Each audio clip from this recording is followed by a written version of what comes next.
Cityline, everyone. It is so good to see you today. So our show today is all about pumpkins, and we're going to start things off with that one tradition that can get a little messy, but it's also really fun. We're going to carve some pumpkins, and the only person I can think of with the tools and the know-how, Leigh-Ann Allaire Perrault. Oh. So we're carving pumpkins. We are going to carve. We're going to carve pumpkins. She came dressed to, like, I don't know, remove mold in someone's house. Like, is this necessary to carve pumpkins? No. Yes.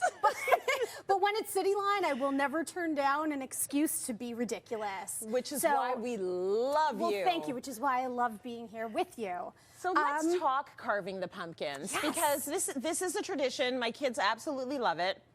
I'll have to check in with them at 15 and 13 if they're still into it, but I think they are. And I love the fact that we are going to do this your way, because your way is always a little bit different. Well, it's different, and different doesn't mean better. Different might just mean messier. Yeah. But I think that this is actually much more efficient. Okay. So we're going to start with our good old pumpkin here. Yes. Now, step one, Tracy. Yeah. What do you typically do with your pumpkin? I introduce myself. Hi. How are you? Do you name it? Do you mean with the carving? Yeah, maybe a name. With the carving. Maybe a name. Oh, with the carving. Okay. So with the carving, I would usually cut out the top. Okay. Yeah. Or we could cut out the bottom. Oh. See what I've done here? Okay. Actually, let me just give it a little pop here. I've cut the bottom out because this will actually allow it to sit nice and firmly on the ground, but allow us to access the candle underneath and hide all of the carving at the top. Now, I also want to point out, you see the little notch that I did here? Yeah. When we place it down, you don't have to spin it trying to find the way that it sits straight. You're leaking, your water broke. There's guts. It'll always sit perfectly once you have the insides carved out. Yeah. But here's why I love it the most.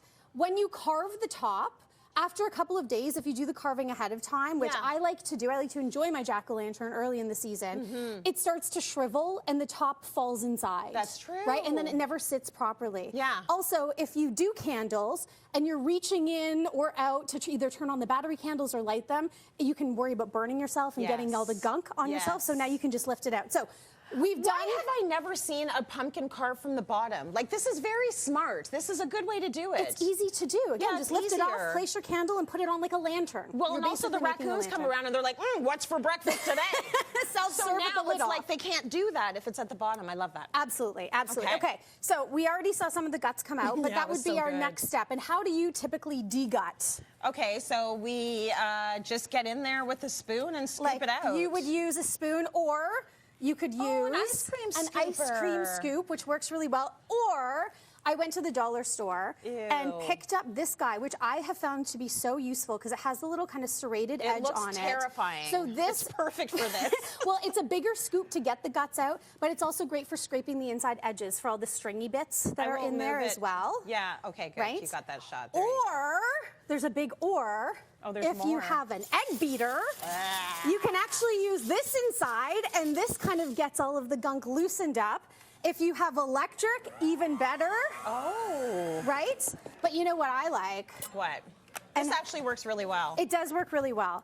I put the little egg beater, the whisk, in the end of my power drill. Okay. Because more power means a faster project. I didn't know that could attach to that. Right? And we are going to let her rip on the inside. Okay. Look at, if you can see what's happening. She's making spaghetti squash. Right?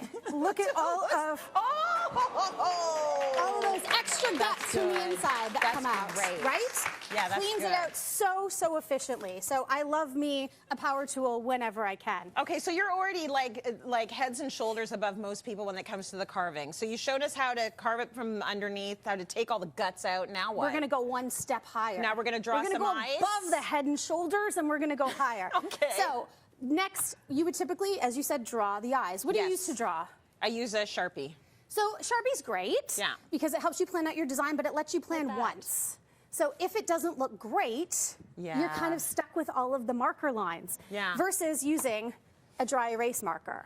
So this will help you plan a lot better. And if you say, oh no, I overshot my design, I can just wipe off the black marks or clean it up afterwards, which will make life so much easier. I love this too if you're carving with kids, then it lets them kind of draw and they can make their design. And if you're anything like me, I used to let them draw whatever and then carve whatever I wanted after.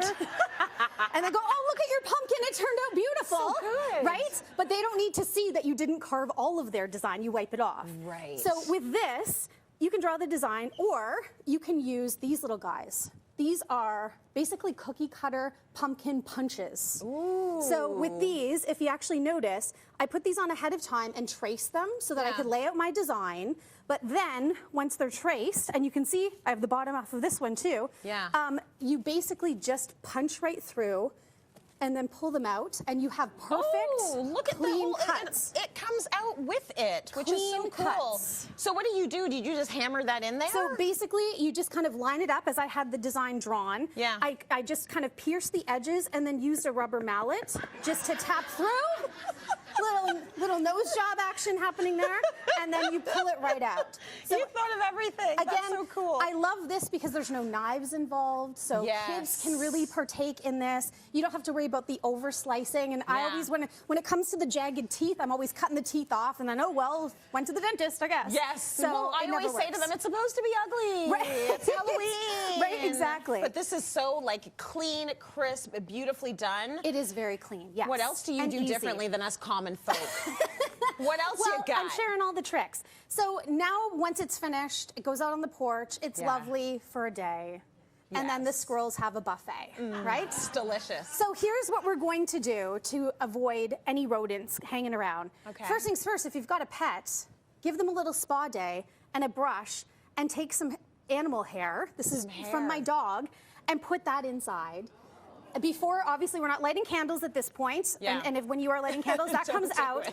But having the pet hair in there will send off the scent of an animal and keep rodents away. Oh my God, so that's one little tip. Everybody's face was like this. Yeah, right? Well, it does look pretty suspect, I'm not gonna lie. But it works if it keeps them out. The other thing you can do is go into the pantry. Paprika, squirrels do not like. Cinnamon, garlic powder, and used ground coffee grinds. Or you can take all four to really make your chances, go all the way here, and make a little mixture and sprinkle that on the inside of your pumpkin. And the scent of all of these will repel animals. See, I've never heard that tip before. How many years have you been on the show? Can we talk about her just happened to have shaker? A little squirrel shaker. That's the cutest thing I've ever seen in my life. This little shaker, I thought it was straight out of 1983. She's like, no, it's mine. I go, Mom's. No, it's mine. Sorry, it's very cute. One last quick tip. A little petroleum jelly, rub it on the cut lines, and that will keep them from shrinking, moisturize those lips, and then put a moisture grabber inside, and this will stop it from rotting. A little moisture grabber, and this will last you weeks now outside. LA, I'm so happy you wore that Bing, bang, suit. boom. Look how messy you got. Right? So messy. Right? Just a little bit of that. Had there to you make go. it worth my while. Yeah, there we go. you go.